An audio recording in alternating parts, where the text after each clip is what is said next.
Pemirsa, 4 Oktober lalu warga Surabaya digemparkan dengan tewasnya seorang wanita muda yang dianiaya kekasihnya yang merupakan anak dari anggota DPR RI. Pelaku bahkan tega melindas tubuh kekasihnya itu dengan mobilnya. Apa motif dan seperti apa kronologi kasus ini? Berikut penelusuran tim Realita.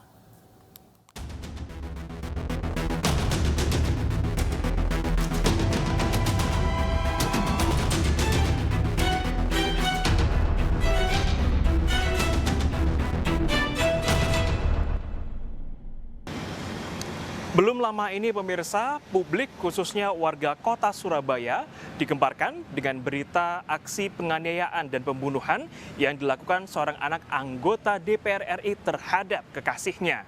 Yang menjadi sorotan adalah aksi penganiayaan tersebut bisa dikategorikan cukup sadis. Lantas apa motif yang melatar belakangi aksi penganiayaan tersebut? Berikut hasil penelusuran tim Realita untuk Anda.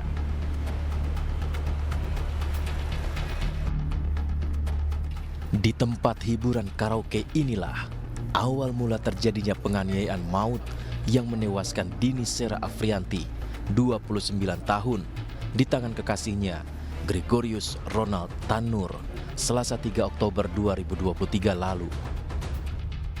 Pasangan kekasih ini awalnya cekcok di salah satu kamar karaoke. Setelah itu keduanya meninggalkan tempat dan menuju tempat parkir di basement mall. Disinilah penganiayaan kembali dilakukan Ronald pada Dini. Dini yang terjatuh bahkan sempat terlindas ban mobil Ronald dan terseret hingga 5 meter. Mirisnya, Ronald sempat merekam Dini yang tergeletak tak sadarkan diri dan menertawakannya. Bahkan ia juga mengaku tidak mengenal kekasihnya itu saat petugas keamanan berdatangan. Dini yang tidak berdaya itu kemudian dimasukkan Ronald ke bagasi mobil, lalu dibawa ke apartemen tempat tinggal mereka. Ronald semakin panik karena kondisi Dini memburuk dan tidak merespon, dan membawanya ke rumah sakit. Miris, Dini dinyatakan sudah meninggal dunia. Setelah kejadian itu, melalui fakta penyidikan dan barang bukti Polrestabes Surabaya, akhirnya menetapkan Gregorius Ronald Tanur menjadi tersangka. Anak dari anggota DPR RI ini terbukti menganiaya Dini. Dari hasil autopsi, terdapat luka di sekujur tubuh, di antaranya kepala, perut, dan lengan yang terlindas ban mobil tersangka.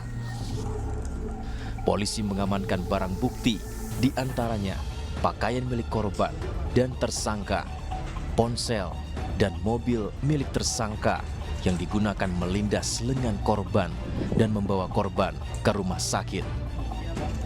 Berdasarkan fakta yang ada, penyidikan yang disesuaikan dengan kronologis perkara serta didukungnya alat bukti yang disimpulkan melalui mekanisme gelar perkara, bahwa ditemukan dugaan peristiwa tindak pidana, maka kami telah menetapkan status saksi GR, laki-laki 31 tahun, tinggal di Pakuwon City, E3 Surabaya.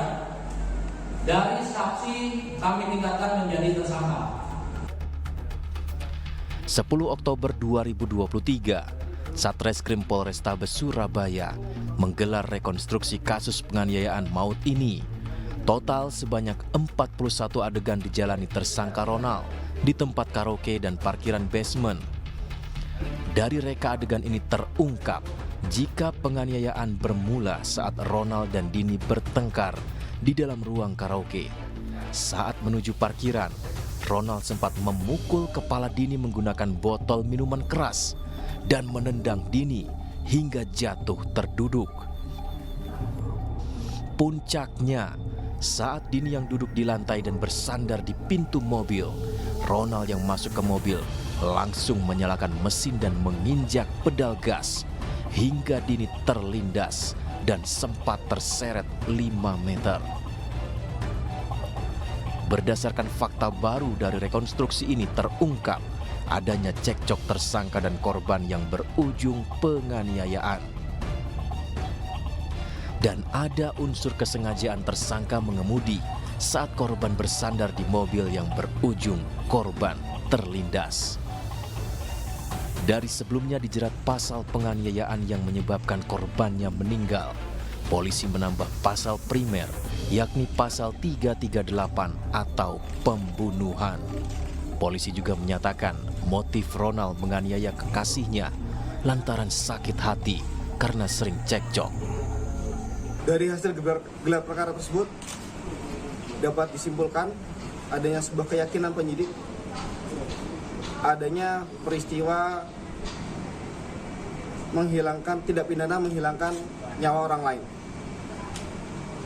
dan atau penganiayaan, sehingga disepakati terhadap GR kami terapkan pasal Premier 338 KUHP subsidiar 351 ayat 3 KUHP.